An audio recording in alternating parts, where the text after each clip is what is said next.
just as one door slammed shut, another opened, and Pyrrhus was quick to jump through it. While he had been occupied in Sicily, the Romans had regrouped and once more set their sights on Tarentum. Desperate for help, the Greeks called on Pyrrhus, the only ruler who had ever answered their pleas. With Sicily lost and the Mamertine and Carthaginian fleets shadowing his every move, Pyrrhus set out for Italy. Yet, after so many hard-won victories that had spilled out in the sand, doubt gnawed at him. He had bested the Romans before and he could do it again, but at what cost? Like Sisyphus in the old tales, he had been rolling his rock up the hill over and over, only for it to tumble back down and for the challenge to begin anew. Perhaps he would be satisfied once he had beaten the Romans a third time. Perhaps he would then return to Epirus and live out his days in peace. Perhaps.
We are surrounded on all sides, but this is not over!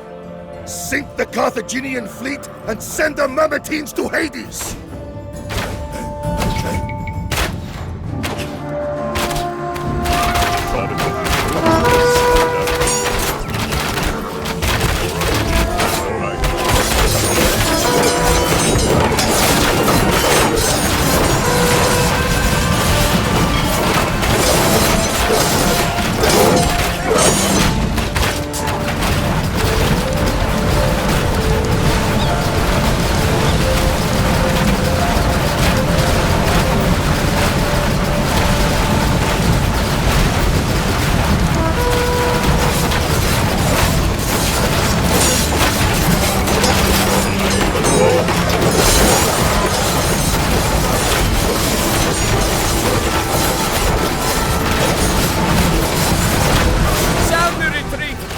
We have already driven the Epirus from Sicily. Let us not gamble away our remaining strength on folly.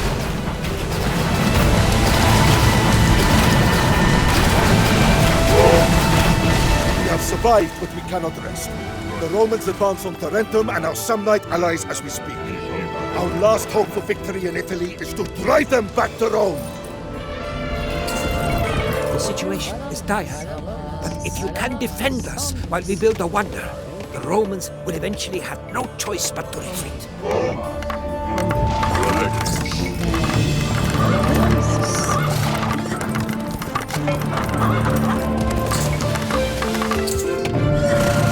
Great Zeus!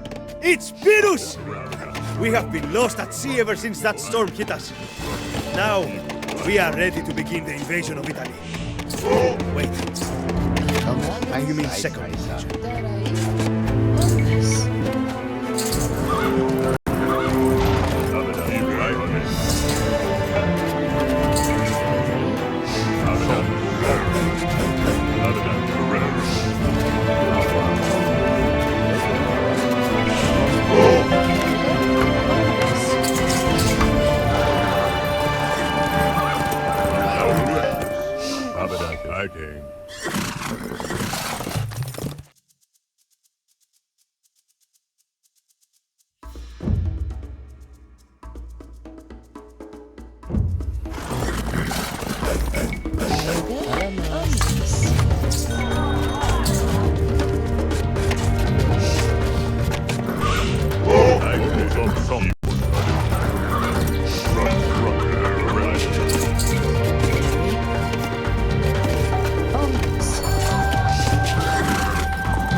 We will support you for as long as we can, Pyrrhus.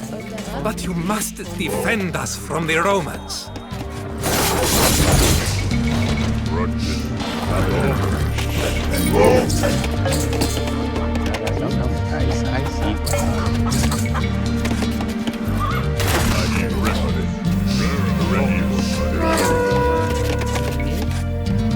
Never fear, men.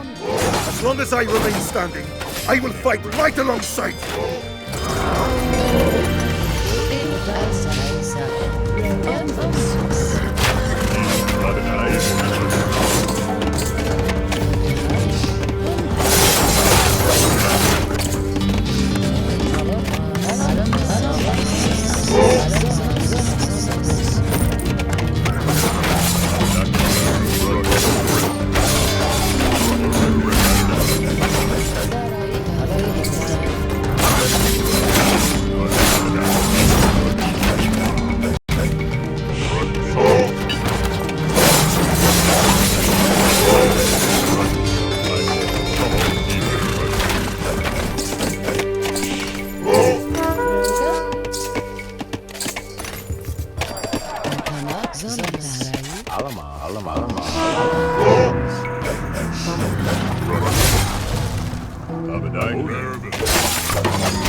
betrayers. Today is the day that you enter oblivion.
Fight, my lord.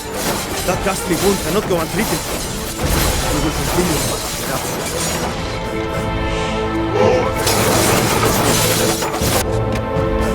You think that you can force our surrender by constructing a front with good place and call a wonder? Well, you can play at that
while working on your wonders.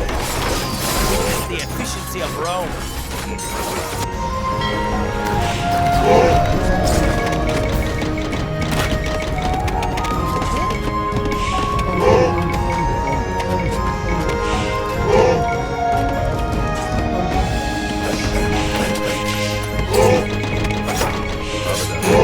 The Tarentines have completed their wonder. We must defend it until the Romans pull back.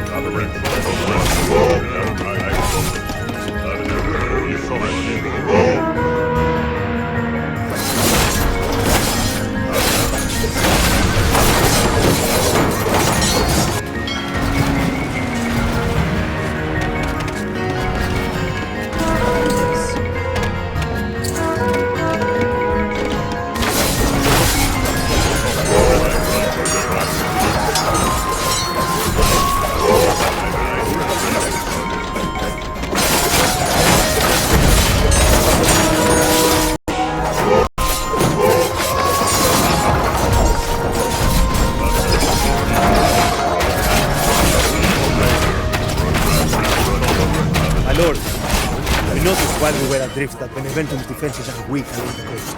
If we attack by sea, we could skirt around the Roman fortifications.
Yet you would destroy such a work of art!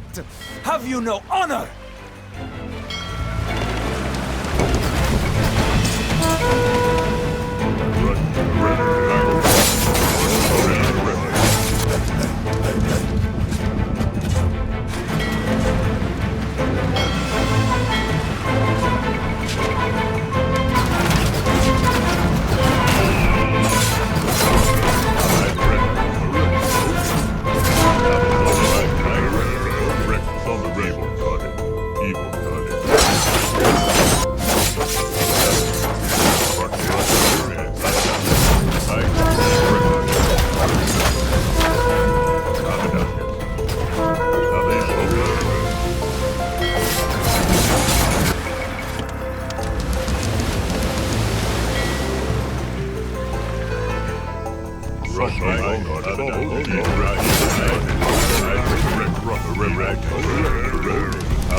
won the battle, Pyrrhus, but you have still lost this war.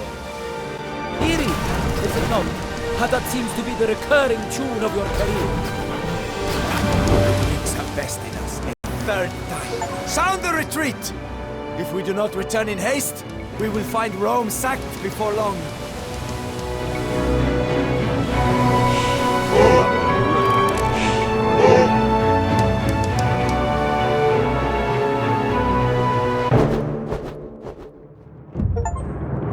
Despite the Epirus' valiant efforts, the Battle of Beneventum was ultimately a failure. The Romans had learned from Pyrrhus' battle tactics, and they managed to scare the enemy war elephants into stampeding into the Epirot lines. Pyrrhus was forced to retreat. After 5 years of campaigning, all that he could do was to leave the Greek colonies to their fate. The Romans were relieved. Pyrrhus had been the fiercest opponent that they had ever faced, and they were honored to have fought such a powerful foe. As we set sail for Epirus, Pyrrhus and I took to conversing on the ship's deck. I told him that he reminded me of the myth of Sisyphus, and he, as he so often did, simply laughed it off. "You still do not understand, do you, Kineas?" he said. "I will never stop struggling. To do so is to give up on life. You call it a curse, to push that rock up the hill forever and ever. But it is no curse. It is the one thing that a man can do when faced with impossible odds. It is his sole recourse in a universe that could not care less about his wishes. Perhaps it is pointless in the end," he said. "And perhaps I will die before achieving what I set out to do. It does not matter. If you give up on your ambitions, then you might as well be dead. For you are already dead inside." I listened closely to him. As he finished, and as the coast of Epirus appeared to rise out of the waves far ahead, I could not help but smile. "You are an idiot, my friend," I told him, if not by those exact words.